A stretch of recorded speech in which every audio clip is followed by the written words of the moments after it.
Tonight's story is The Shadow, written by Hans Christian Andersen. This is a tale not meant to comfort, but to awaken a quiet unease. It is a story about the self, about the lies we tell the world, and the darker truth that follows silently behind us. Please listen, and do not turn away from your own shadow. Chapter 1. The Learned Man in the Southern Land.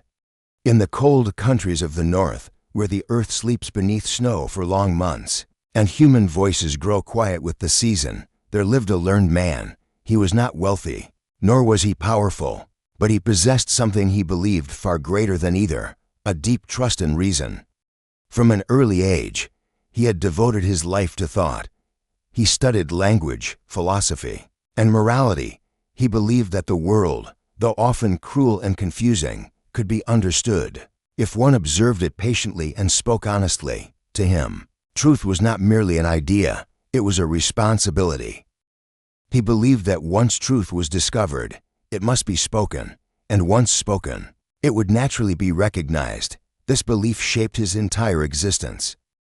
When the learned man traveled south, he believed the journey would change only the climate around him, not the convictions within him. But the southern land greeted him with a light, unlike anything he had known.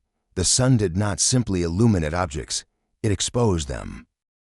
Walls shone white, streets burned gold, even shadows appeared sharper, darker, as though they had been drawn deliberately upon the ground. The learned man felt unsettled, though he could not explain why. He told himself that this discomfort was merely physical, the heat, the brightness, the unfamiliar customs, yet something within him felt examined. At first, he welcomed the warmth. In the north, cold had encouraged reflection. Here, warmth encouraged motion. People lingered outdoors late into the night. Laughter drifted freely through open windows. Voices rose and fell without restraint. The learned man observed them carefully. They spoke with confidence, yet often without precision. They believed strongly, yet rarely explained why. He noticed that arguments here were not won by logic, but by certainty. Whoever spoke with the greatest assurance was believed to be right. This troubled him. Surely, he thought, clarity must matter more than confidence.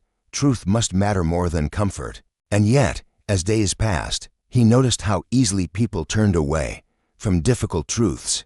They preferred pleasing illusions, gentle words, and agreeable appearances. The learned man did not judge them, at least, not consciously. He told himself that every land had its habits, every culture its own way of seeing. Still, a quiet doubt began to take root. At night, alone in his rented room, he reflected on his observations. The room was simple, with white walls and tall windows that allowed moonlight to spill freely inside. When he lit his lamp, his shadow appeared on the wall behind him. Here, in this land of strong light, his shadow was no longer faint or modest. It was large, dark, distinct. It moved with a sharpness that unsettled him. He watched it closely. It is nothing, he told himself, a trick of light, an effect of the southern sun. And yet, as he sat reading and writing late into the night, he could not shake the feeling that something unseen had grown nearer. The learned man did not know it then, but this was the beginning, not of a journey outward, but inward. Not toward knowledge, but toward division. For in that land of brilliance, where everything seemed visible, something had begun to separate itself from him, silently, patiently. Chapter 2. The Mysterious House Across the Street. Directly across the narrow street from the learned man's lodging stood a house unlike any other. It was not taller, nor more ornate, nor more brightly painted, and yet it seemed to possess a presence. During the day, it appeared quiet, almost withdrawn, its windows half closed, its walls pale beneath the sun. But when evening came, the house awakened. As dusk softened the sharp edges of the city, light began to glow behind its windows. Not harsh light, not the blazing brightness of the southern sun. This was a gentler illumination, warm, inviting, alive. Soon after, sounds followed. Soft music drifted into the street, sometimes laughter, Sometimes voices speaking too quietly to be understood. The sounds were never loud, never demanding. They simply existed, as though confident they would be heard. The learned man found himself listening, at first without intention, later with growing attention. He told himself that his interest was purely academic. This house, he reasoned, represents something cultural, a gathering place of art, perhaps a salon, a home of poets. Yes, poets. That thought pleased him. He had written extensively about beauty, about art, about the elevated power of imagination, and yet he had always observed these things from a careful distance. Night after night, he sat by his window and looked across the street. He never saw the inhabitants clearly. Sometimes a silhouette passed behind the curtains. Sometimes a shadow lingered near the window, but faces remained hidden. This absence of detail made the house more compelling. Perhaps, he thought, true beauty should not be examined too closely. Still, discomfort accompanied his fascination. The house represented something he had avoided. Emotion without explanation, expression without justification, pleasure without moral defense. These things unsettled him, and yet they drew him in. I study such things, he reminded himself. I analyze them so that others may understand. But another thought followed, quieter, less welcome. Have I ever truly lived them? Each evening, as the learned man watched, his shadow lengthened behind him in the southern light. Shadows did not behave modestly. They stretched boldly, clinging to walls, sliding across the floor. The learned man noticed this only gradually. Each evening, as the learned man watched, his shadow lengthened behind him in the southern light. Shadows did not behave modestly. They stretched boldly, clinging to walls, sliding across the floor. The learned man noticed this only gradually. At first, he paid little attention. Then, one evening, he realized that his shadow did not merely follow him, it leaned. The shadow angled itself toward the house across the street. Its outline grew distorted, elongated, as though straining to reach something beyond the window. The learned man shifted in his chair. The shadow shifted too, but not quite as expected. It lagged, it resisted, then it followed. Strange, he thought. He stood, walked across the room, and stopped. The shadow obeyed, but reluctantly. It stretched farther than necessary, its edges darkening. The learned man felt a faint unease, the kind that arises when something familiar behaves unexpectedly. It is nothing, he told himself, a simple effect of light. Still, he returned to the window. The house across the street glowed softly now, music flowing more freely. Laughter, not careless laughter, but knowing laughter, the kind shared between those who understand something together. The learned man felt suddenly outside, not excluded, but separate. He was a witness, not a participant, and for the first time in many years, that realization troubled him. He imagined stepping into that house, not as a scholar, not as an observer, but simply as a man. The thought made his chest tighten. What would I find there? He wondered. Beauty, perhaps, or chaos, or truths that could not be arranged into clean arguments. Behind him, his shadow deepened. It pressed itself more firmly against the wall. It no longer seemed content to remain flat and silent. The learned man turned away from the window. He sat at his desk and attempted to read. The words blurred. His thoughts returned again and again to the house across the street, to the voices, to the light, to the possibility that something essential lay there, something he had never allowed himself to touch. I am a man of reason, he reminded himself. Curiosity must be disciplined. Yet even as he thought this, his shadow leaned once more toward the window, as though listening, as though remembering, as though waiting for permission. Chapter 3. Life Without Shadows. As the days passed, the learned man became aware of a subtle change within himself. It was not a sudden realization, nor a dramatic disturbance. Rather, it was a quiet erosion. His thoughts returned more often to the house across the street than to the books upon his desk. Words that once held clarity now felt distant. arguments he had mastered, seemed oddly insufficient. He was not distracted by ignorance, but by something far more unsettling, possibility.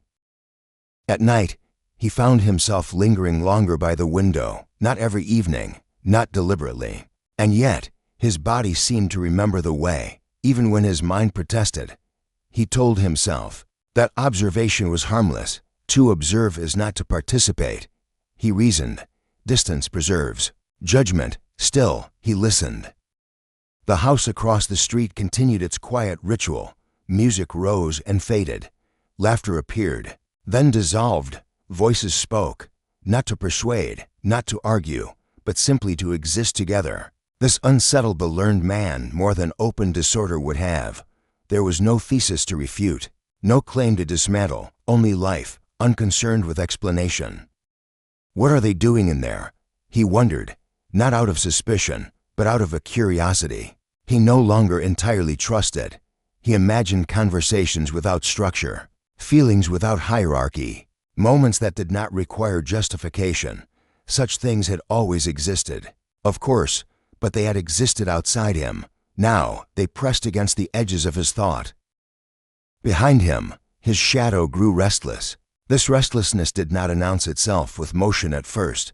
It revealed its self-intention. The shadow clung more tightly to the wall. Its edges appeared sharper, as though resisting dissolution, when the learned man shifted his weight. The shadow lagged, only for a heartbeat, but long enough to be noticed. He turned suddenly. The shadow snapped back into place, perfectly obedient, perfectly silent. The learned man felt a faint embarrassment. I am imagining things, he told himself. He returned to his chair. Yet the sensation did not leave him. The room felt crowded, though nothing had entered. The air felt thick, though the window stood open, and beneath it all, a strange awareness stirred, as though he were no longer entirely alone with himself. One evening, as the city outside settled into its nightly murmur, the learned man spoke aloud. Not loudly, not with intention. The words escaped him, as naturally as breath. "Go and see," he said. For a moment, nothing happened.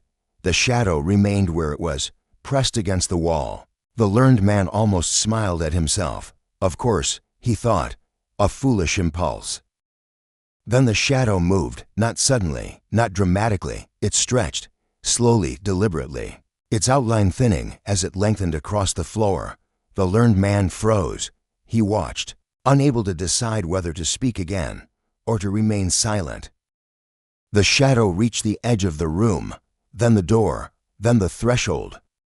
The learned man did not follow. He told himself, there was no need. It is only light, he thought, only reflection.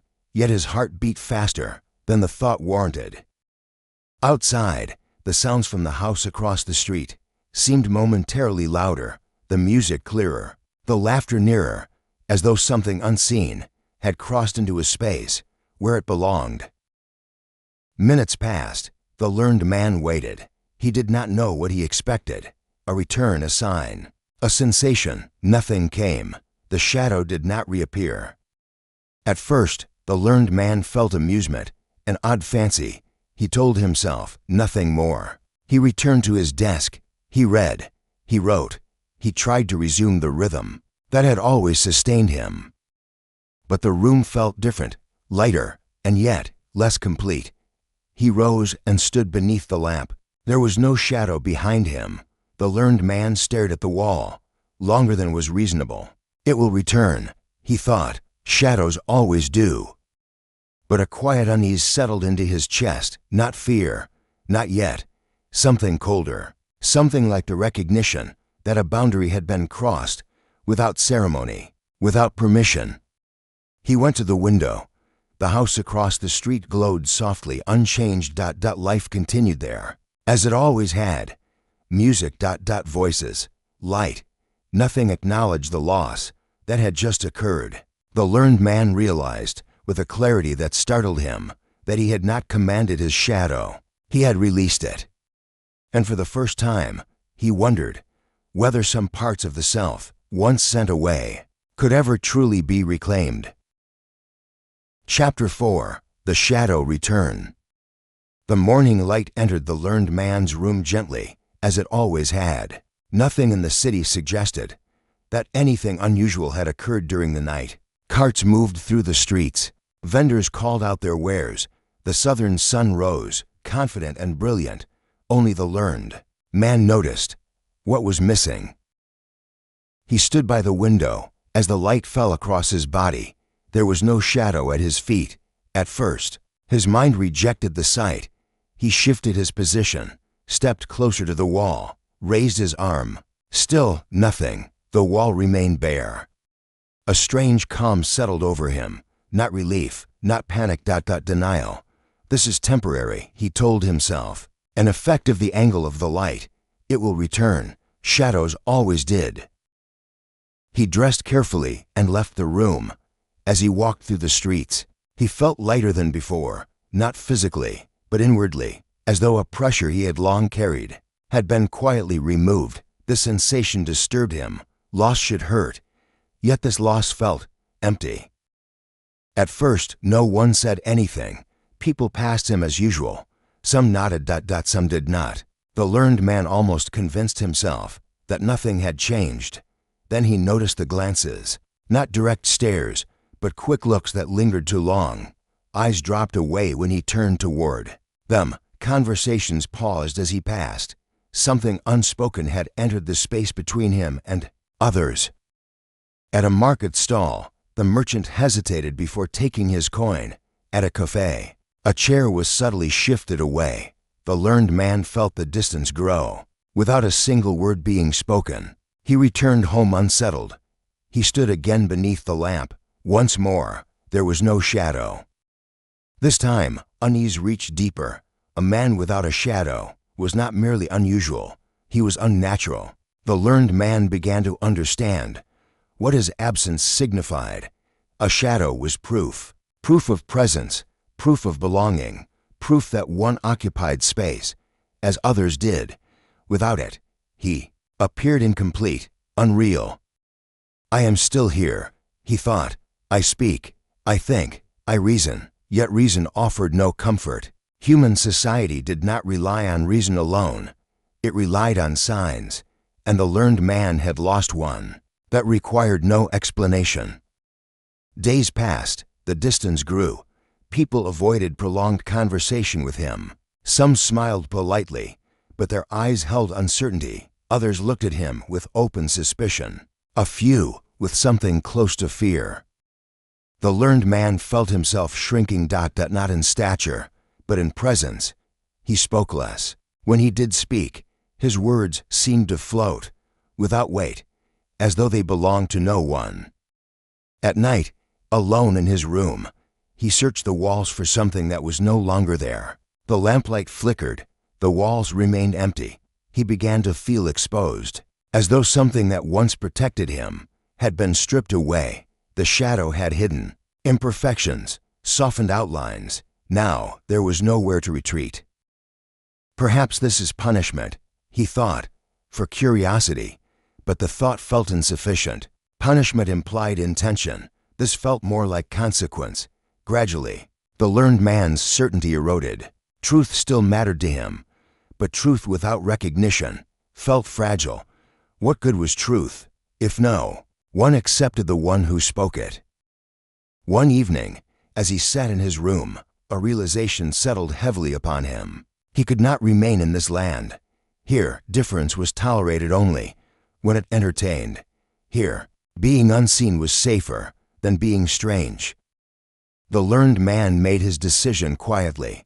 He would return north, to the land of softer light, of longer shadows, of silence. Perhaps there, his shadow would return. Perhaps there, he would once again appear whole. He packed his belongings, books first, then papers, then the small personal objects that reminded him of who he had been. As he closed his case, he paused. For the first time, a doubt crossed his mind. If my shadow does return, he wondered, will it still be mine? He extinguished the lamp. The room fell into darkness, and for the first time, the learned man felt what it meant to be entirely alone with himself. Years passed. the learned man returned to the northern lands, to the softer light and the longer evenings. Yet the shadow did not return. Seasons changed. Winters came and went. Snow fell, melted, and fell again. Still, no shadow followed him, and slowly, painfully, the learned man adjusted to life as an incomplete being.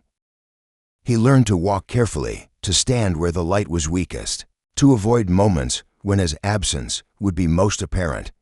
He learned silence, not the peaceful silence of reflection, but the cautious silence of concealment. He became smaller in the eyes of others and eventually in his own. At times he wondered whether the shadow had ever truly been his. Perhaps, he thought, it was always something separate, something waiting for the chance to leave. This thought frightened him more than the loss itself. One evening, long after he had abandoned hope, there came a knock at his door. Not loud, not urgent, firm. The learned man froze. Visitors were rare now. He rose slowly and crossed the room. When he opened the door, a man stood before him. At first glance, there was nothing remarkable about the visitor. He was well dressed, confident in posture, and carried himself with ease. Yet something about him felt familiar. The learned man felt an instinctive unease, not fear, recognition. "You do not know me," the visitor said calmly, "but I know you very well." His voice was smooth, measured, untroubled by doubt. The learned man searched his face. Every feature seemed clear, well-defined. To clear. "Who are you?" the learned man asked. The visitor smiled, not warmly, not cruelly, precisely. "I am your shadow," he said. For a long moment, the learned man could not speak. The words made no sense. Shadows did not stand upright. They did not knock. They did not speak. And yet, something deep within him knew. "You left me," the shadow continued, "but you did not destroy me. I learned. I observed. I became complete." The learned man felt a strange reversal within himself. This being before him spoke with certainty. He himself felt only confusion. "You have changed," the learned man said at last. "Yes," the shadow replied, "and you have not." They sat together. The shadow spoke freely. He spoke of the southern land, of the house across the street, of what he had seen there, not poetry, as the learned man had imagined, but people. They spoke of what they desired, the shadow said, not of what they should desire. They acted without asking permission from ideals. They were admired, not for truth, but for confidence. The learned man listened. Unease grew within him. The shadow spoke of things the learned man had always known in theory, yet avoided in practice. "You studied humanity," the shadow said. "From the outside, I lived it." There was no accusation in his voice, only fact. The learned man felt something tighten in his chest, not jealousy, not anger, inferiority. The shadow leaned forward slightly. "I can help you," he said. "I know how the world listens. You still speak truth, but truth alone is no longer enough." For the first time in many years, the learned man felt the temptation to be understood again. "But you are my shadow," he said weakly. The shadow smiled. "Am I?" he replied. "Or are you now mine?" The learned man did not answer, because somewhere within him, he feared the answer. Chapter 5. The Master and the Shadow Reversed. At first, nothing appeared to change. The learned man and the shadow spoke as equals, or so the learned man believed. They sat together in the evenings, sometimes in silence, sometimes in long conversation. The shadow never raised his voice. He never commanded. He merely suggested. "You might phrase it this way," the shadow would say. "People respond better if you begin with certainty, or leave that part unsaid. Truth is stronger when it feels discovered." Each remark sounded harmless, helpful, practical. The learned man listened. He told himself that advice did not diminish authority. To accept guidance was not to surrender judgment, and yet he began to notice that his own words no longer came first. Before speaking, he now paused, not to reflect, but to recall what the shadow might recommend. His thoughts bent slightly, almost imperceptibly, around another presence.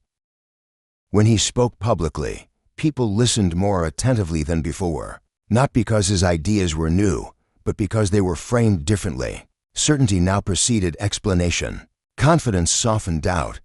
The learned man felt relief, and with that relief, a subtle dependency formed.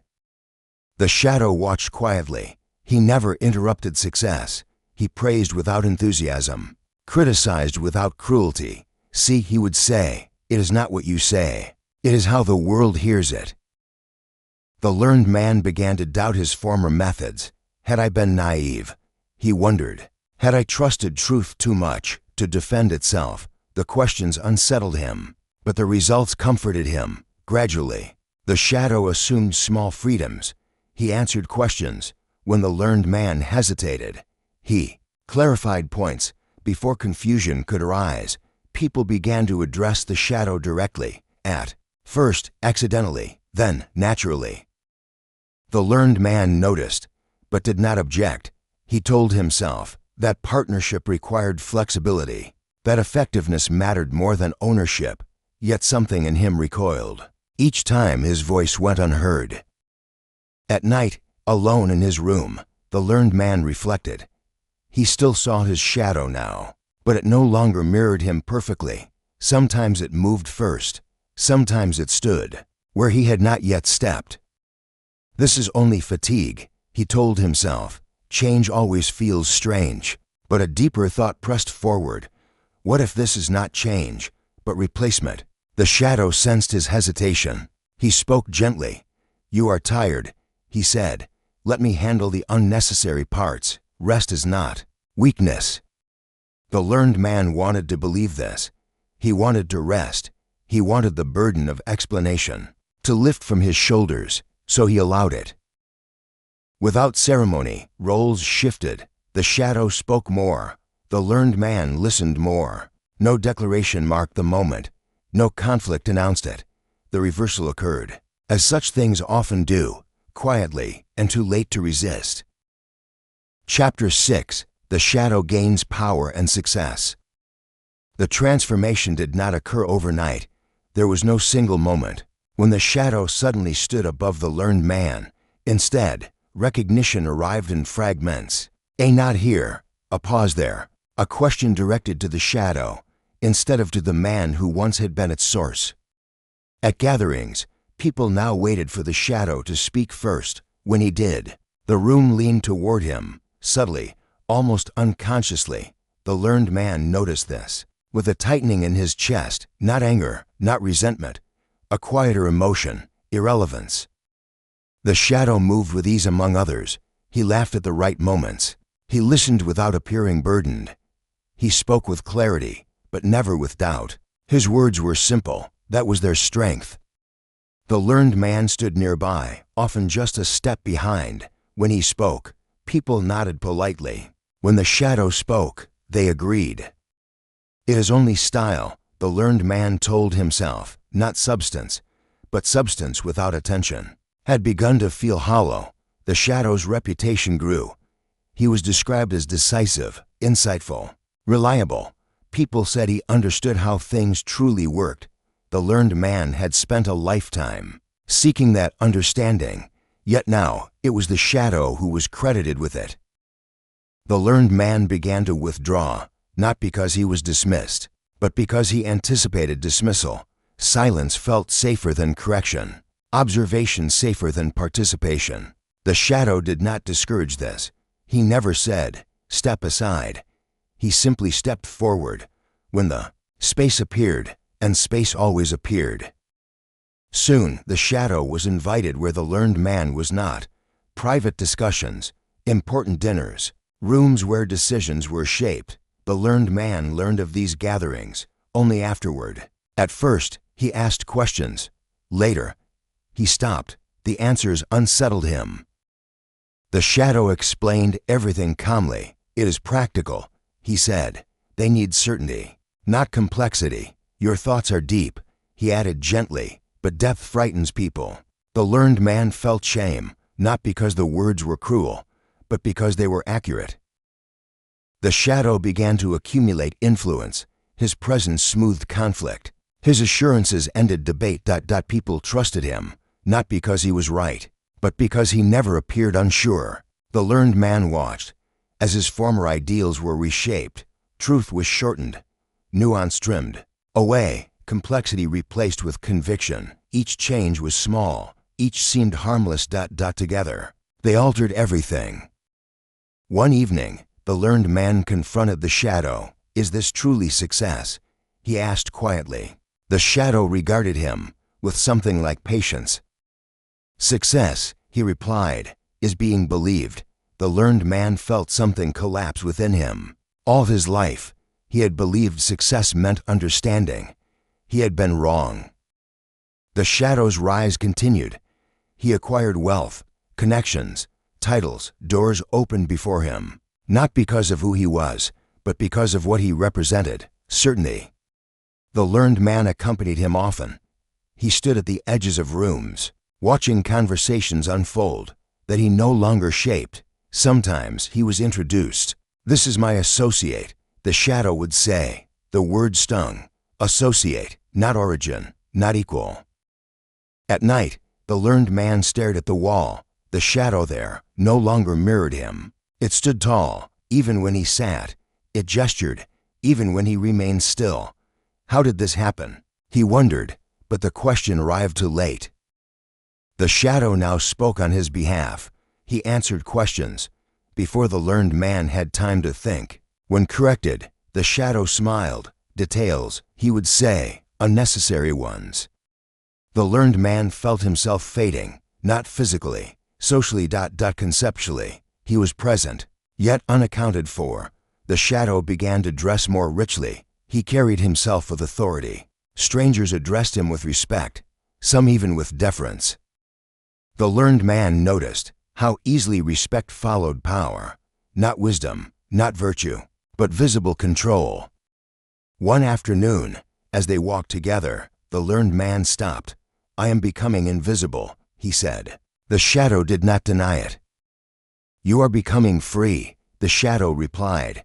"You no longer need to explain yourself." The learned man did not answer. Freedom had never felt so close to erasure.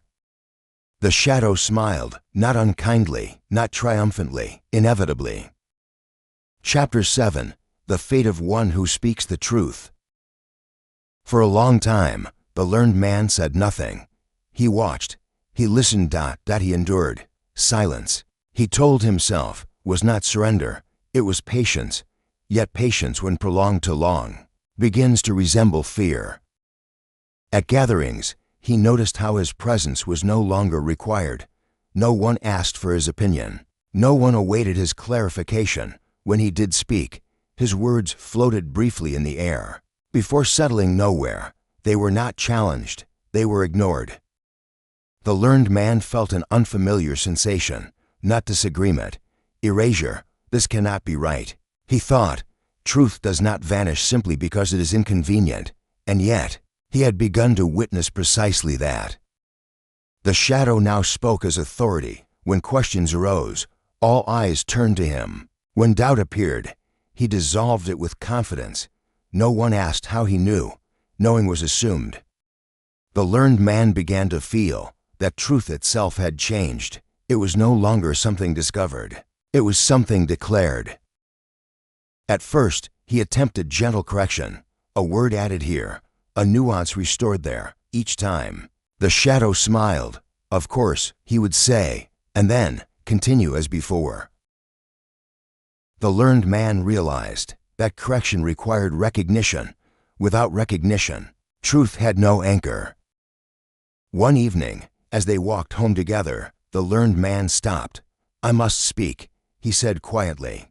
The shadow turned to him. "About what?" he asked. "About myself," the learned man replied, "and about you." The shadow regarded him carefully, not with anger, with assessment. "You may speak," the shadow said, "but consider carefully what it is you wish to achieve." The learned man took that night to reflect. He sat alone in his room, beneath the lamplight. His shadow on the wall stood taller than he did. If I remain silent, he thought, I will disappear. If I speak, I may be destroyed. He realized then that truth does not protect those who carry it. It exposes them. The next day, at a gathering filled with important faces, the learned man stood and spoke. His voice was steady, not loud, clear. I must correct a misunderstanding, he said. A murmur passed through the room. The shadow did not interrupt. He merely watched. I am not the associate, the learned man continued. I am the original. The man you now follow was once my shadow. The room fell silent, not in contemplation, in discomfort. Someone laughed softly. Another shifted in his seat. Eyes avoided the learned man's gaze. The shadow sighed gently, a metaphor.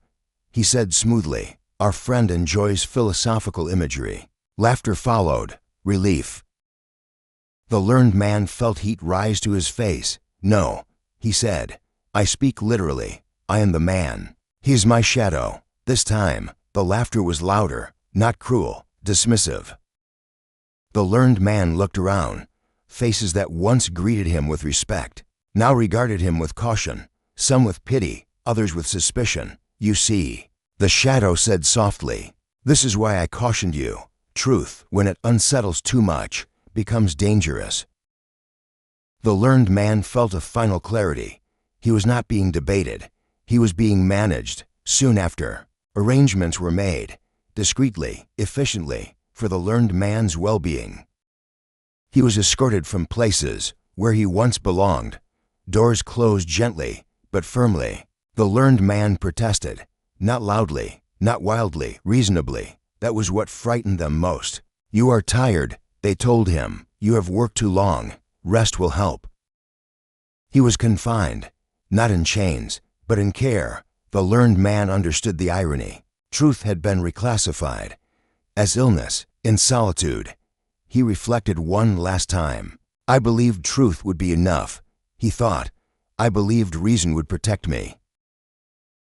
The shadow visited him once. He stood calmly, hands folded. I am sorry, the shadow said. And for the first time, he sounded sincere. You do not have to do this, the learned man replied. The shadow shook his head. I do, he said, for order, for peace. The learned man closed his eyes. He finally understood. The shadow did not hate truth. It simply had no use for it. After that day, the learned man was no longer spoken of, not openly, not directly. His name ceased to appear in conversation, in writing, in memory. It was not forbidden. It was simply unnecessary. People said he was resting, that he had been overworked, that his mind required peace. These explanations satisfied everyone. No further questions were asked. The shadow, meanwhile, continued. His presence became constant, expected. Where once he had been introduced, now he was awaited. Where once he had explained, now he declared. And the world accepted this, as though it had always been so. The shadow married well. The ceremony was elegant, tasteful, and perfectly arranged. Guests spoke of harmony, of balance, of a promising future. No one mentioned the learned man. The shadow's authority expanded quietly. He advised leaders, resolved disputes, spoke on matters of culture and morality. His words were quoted, his judgments repeated. Each repetition stripped them of origin. They became simply what was known. At times when he stood beneath strong light, the shadow noticed something unusual. There was no shadow at his feet. For a brief moment, unease stirred. Then it passed. I am complete, he told himself, and the world agreed. As for the learned man, his days narrowed. Rooms became smaller, voices fewer, time stretched, unmarked by recognition. He was treated kindly. That was the most painful part. No cruelty, no hatred. Only care. Care that did not listen. He spoke less and less, not because he had nothing to say, but because words, when unheard, begin to dissolve. Sometimes he wondered whether he still existed. If existence required witness, what was he now? One evening, As twilight fell softly through the window, the learned man looked at the wall. There was no shadow. There had not been one for a very long time. He felt no anger, no despair, only clarity. I was wrong, he thought. Truth does not rule the world. It only reveals it. The learned man closed his eyes, and in doing so, he disappeared, not with noise, not with resistance, but with the quiet completeness of something that is no longer required. Outside, life continued. Children played, merchants argued, music drifted through open windows. The world did not notice that anything had ended. The shadow lived on. He prospered. He was admired. He was remembered, and no one questioned why his success cast no shadow. Everyone has a shadow, but if that shadow became wiser than you, stronger than you, and more loved by society than you, would you still be able to remain yourself? Thank you very much for watching.